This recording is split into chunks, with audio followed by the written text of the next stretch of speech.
Hello, welcome to our YouTube channel called Real Estate Educators. Real Estate Educators is a real estate school located in Cranberry Township, Pennsylvania. Cranberry Township is roughly about 20 minutes north of the city of Pittsburgh. And what we do is here we educate potential agents in pre-licensing. We also have classes here that we deal with licensees in the state of Pennsylvania, where they come to get their continuing education classes, but also their broker level classes. So we have a wide range of different offerings here. And one of the things I want to do with this channel is to provide some guidance and some help for those candidates who are out there trying to go out and be successful with their real estate classes and or succeeding with not only their classes, but maybe succeeding with the state and the national exams for real estate agents in the state of Pennsylvania. So this will give you, this channel will give you multiple opportunities to do that. I'm going to have, I'm going to be actually going through and having a quiz based on each one of the units in our book at Real Estate Educators that we use, which is, a Dearborn textbook. And it has 22 chapters in it, 22 units. And units 1 through 12 are, that's kind of our fundamentals class. That's what's contained in our fundamentals class is units 1 through 12. In units 13 through 22 is what makes up the practice portion of our real estate classes. So in order to get a real estate license in the state of Pennsylvania, you have to take some pre-licensing classes, meaning fundamentals and practice, 75 hours worth of education. And you must be successful in passing the class before you can actually get your transcripts to actually sit and take the state and national exams to, to be successful at becoming a real estate agent, a real estate licensee, if you will, in the state of Pennsylvania. So that's what we're here to do throughout this channel. Throughout this channel, we're going to be able to provide different opportunities for you. So hopefully this is going to be your first one under practice. This is your first chapter that you guys would be exposed to as a student of practice. Now, do you have to use this book as far as to watch these videos as you may go through? Because this is going to be the initial part of the practice class. No, this is something that, if you're from another school and maybe you don't have that book or maybe you're an online student and you're taking it online at another school, you may not even have a textbook to use. So you have nothing to reference by. But again, you will see that we will go through the series of videos. We're going to go through and uncover 22 different, kind of topics or units, as you will. We will offer you 10 questions on each one of those units. And I really am a big believer, and at least that's how I learn, is by actually asking questions. Having questions asked of me, give me some answer choices. Let me learn. Let me soak it up. The more I think you play with the content in these classes, the more you read, the more you do the questions, the more you get the verbiage down. You understand the terminology. All these things come into play, and they all become your friend as far as really understanding it. One of the things I am a big proponent of is doing flashcards. I know a lot of people think, oh, flashcards are for kids. No, flashcards are a great way for you to understand the terminology in real estate. Real estate has its own jargon, its own lingo, its own language. And again, to be successful in these real estate classes, if you don't have a business background, if you've never done, if you didn't take business classes in college and so forth, this is really going to be stressful. I can tell you, it was stressful on me when I first took my classes because I didn't understand the language and it was like a foreign language and you really need to treat it like that. So again, I would highly encourage you to do flashcards as you start off your career. If you're starting off, if this is your first class in real estate in the practice side of things, because you could start off in practice or fundamentals, it's really interchangeable, doesn't matter. I highly suggest you go through and do some flashcards. Now you read the units after each one of these units, come back here to our classes, and I want you to go through and engage yourself in these 10 questions. I'm going to read you the question. So basically what happens is you need to have a piece of paper. Have a piece of paper handy, go through, write down 1 through 10, and then go through, you're gonna answer the questions. I'm gonna pose the questions, you're gonna see the questions, I'm gonna read you the questions, I'm gonna read you the answer choices. You can go through. I want you to start getting in a mode of doing this quick. The quicker you can answer, the quicker you make a decision on the question, the better off you're going to be. Because when you get to that test and you sit down for that state and national exam, you will, if you can do this in a quick fashion, I'm talking like 10 to 20 seconds on each one of the questions, you're going to be like a rock star when you get down to the tests. I think that's going to be it's going to be the practice of hearing and reading this language over and over and over and over and over is really going to be beneficial to you. That's the goal at the end. So remember, you got a couple hurdles along the way. First hurdle is to have success in passing whatever class you're in, whether it's fundamentals or practice. Okay, that's your first hurdle. And then your second hurdle is pass the other one that you haven't passed yet. Once you pass those 2 classes, you've now received your transcripts. That's hurdle, basically number 1 as a whole, getting through the school. Once you get through the school, because not everybody passes. I can tell you right now, if you're watching this, you may have classmates who have already dropped out, or they're talking about, oh, this isn't for me. And people do drop out along the way. It's going to happen. So, if you want to continue this journey, there's a lot of reward at the end, but it's going to take a lot of perseverance. You're going to have to go through and do a lot of study and a lot of reading, and that's what we're here for. So after you've read, in this case, Unit 13, I want you to be ready to take the exam on Unit 13, a 10-question quiz. And that's what we're going to start with today. We're going to do the 10-question quiz right now. I'm going to go ahead and share my screen. Give me 1 second here. Get my PowerPoint up here and running. And I'm going to start right here. I'm going to get my slideshow started. I'm going to play from this slide, and we're going to be off and running. So again, we are looking at the Dearborn book, Modern Real Estate Practice in Pennsylvania. The 14th or 15th editions, doesn't matter. We're going to be covering as far as both books are these tests work for both books. Just the format of the quiz, yeah. Make sure you have a piece of paper on hand. I already said that. I'm going to reread you the questions. I'm going to read you the answer choices. You can stop the video, obviously, at any time you want, but I'm going to give you probably about 10 seconds to go through and answer each one of these, and I'm going to keep moving. So this is going to be like, I'm going to read you what you're going to be able to see on the screen, and give you 10 seconds. I'm going to flip it, and I'm going to tell you what the answer is. So you're going to know right away. You're going to have immediate feedback on whether you got it, whether you got it right or you got it wrong. Immediate feedback. When you score yourself, make sure if you're getting 80s, 90s, and 100s, you're in pretty good shape. You may want to go back and check those ones that you got wrong and check it out in a book and verify where those answers are in your book, or just look them up or whatever. You may realize after you check the answers, like, oh man, yeah, that was definitely, I should have answered the other one, because you jumped and you went to something else. But if you're routinely on all these quizzes that we're going to be having, if you're routinely getting 70% or less, I actually would suggest you need to go back and reread the unit, because the content is important. This is not, I always say this is a marathon. This is not a 100-meter dash.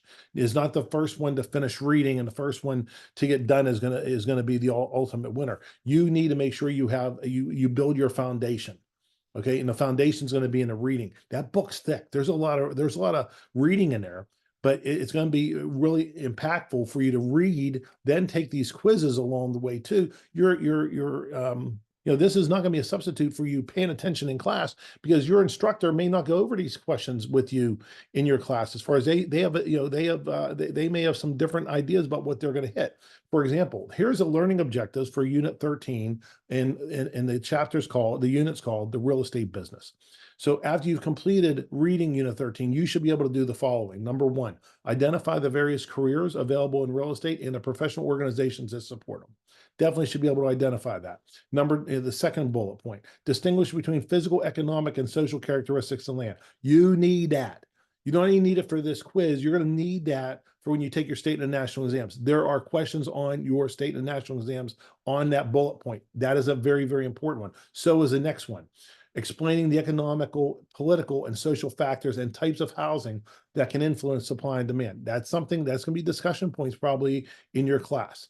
and discuss factors that impact home ownership. So there's a lot of different things out there that impact home ownership. But again, these are things that affect our livelihoods as real estate agents, as real estate practitioners. So again, you need to go through and be able to identify some of these things and be aware that these are things that are going to be asked on your, it could be asked on your, not only on your quiz that we're doing now, but on your final for the class, and could be later on your state or national exams, especially that second bullet point. Okay. With that being said, let's get moving. Question number one for you. What market factor influences land value? Homogeneity? Homogeneity? Oh my goodness gracious. Homogeneous. Again, it's one of those words that I always trip over, and of course, I'm going to do it on the video, right? Homogeneity. Yeah, you got it. Stop laughing now and let's keep moving. Uniqueness, mobility, or permanence of investment.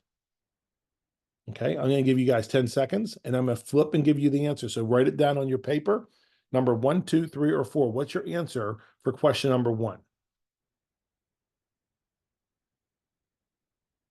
Okay, answer is, it is number 4. Thank God it's not number 1, right? Permanence of investment influences land value. So the answer for your question number 1 is 4. The permanence of investment is your answer for question 1. Question number 2, which factor has the greatest impact on property value? Thank goodness that word is not there on this one, huh? Number 1 is uniqueness. Number 2 is permanence of investment. Number 3 is scarcity. Number 4 is area preference. So again, which factor has the greatest impact? Not just an impact. You want to find your best answer here. What is your best answer for the greatest impact on property value? Okay, you should have written down your number now for question number 2. The answer for question number 2 is 4. Area preference is the factor that has the greatest impact on property value. Area preference. Question number 3. Federal income tax allows homeowners to deduct what? Is it repairs and maintenance costs? Is it hazard insurance premiums, real estate taxes, or principal and interest payments? Which one of those 4 things does a federal income tax allow homeowners to deduct? 10 seconds.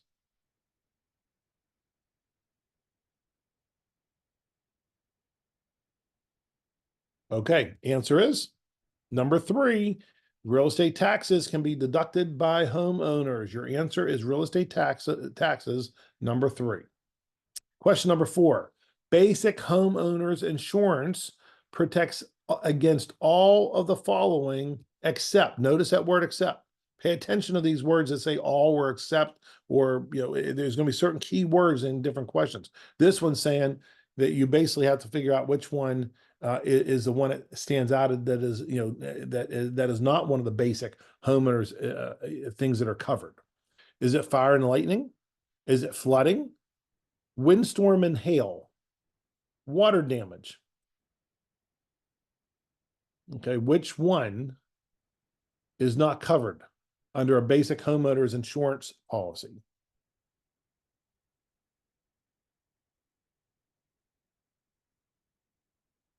Okay, answer is number 2. Flooding is not covered under basic homeowners insurance policies.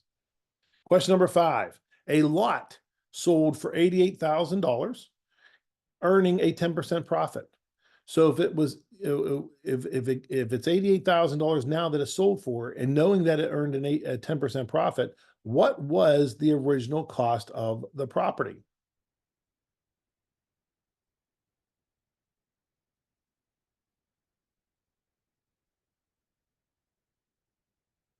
Okay. The answer for question number 5 is 4. It's $80,000 was its original cost. Of course, $80,000 was the original cost. 10% of 80,000 is 8,000. So again, together it sold for 88,000, which was the original cost plus the 10% increase. So 88,000 was the the total cost. $80,000 was the original cost, with $8,000 being the increase, a 10% increase. Question number 6.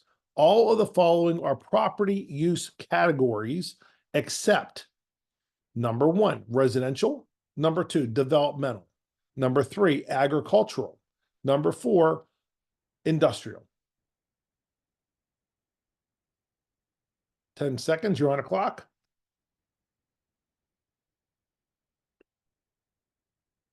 All of the following are property use categories except. Okay, answer for number 6 is 2. Developmental is not a property use category. All the other ones are, but not developmental. Question number 7. If buyers purchase flood insurance when paying cash for a home, when does a policy take effect? Is it after 30 days? Is it immediately, 7 days after closing, or 60 days after closing? If the buyers purchase flood insurance when paying cash for a home, when does the policy take effect? This may surprise you if you don't know the answer.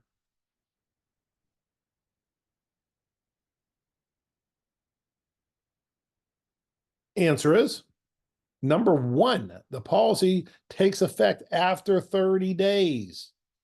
After 30 days is when it takes effect. Question number 8. A property manager's primary responsibility is to, number 1, protect the owner's investment. Number 2, to minimize return on investment. Number 3, to reduce expenses. Or number 4, to increase rates. What is a property manager's primary responsibility?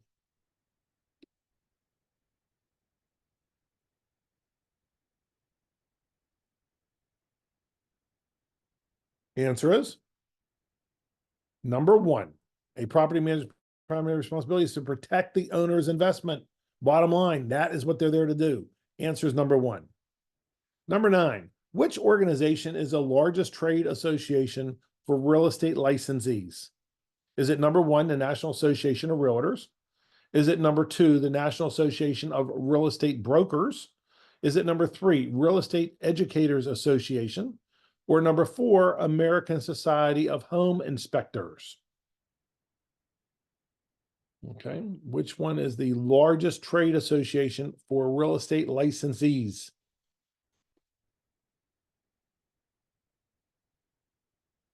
Okay, answer for number 9 is 1. It's NAR. We call it NAR. National Association of Realtors is the largest trade association for real estate licensees. Question number 10, last one of this section on Unit 13. Our question is, a high-rise condo rents its ground floor to a convenience store to offset expenses. This building represents mixed use, special purpose use, commercial use, or planned unit development, better known as a PUD. A high-rise condo rents its ground floor to a convenience store to offset expenses. What does this building represent? What kind of use are we looking for here? Answer is 3. A high-rise condo represents mixed use because you have the commercial and the residential piece. So it's a mixed use there. So that ends our quiz. I want to thank you for being here. Thank you for watching. Hopefully these 10 questions kind of gives you an idea about what Unit 13 was all about and gave you a chance to kind of test your knowledge on what you've just read. So again, if you haven't already, please subscribe to this channel, Real Estate Educator, so you can be notified when I upload a new video for you, so you can find out when those are coming in. I want to wish you good luck on the rest of your short quizzes that you're going to take with us, and I want to wish you success on your finals, whether you're at Real Estate Educators at our school or you're taking finals somewhere else. Good luck to you with your course finals, and good luck on your state and your national exams moving forward. So again, Todd Van Horn, Director of Education here, signing off on the Unit 13 quiz. Good luck to everybody, and I'll see you for Unit 14, which will be coming up in a couple days. Good luck, guys. Thank you very much.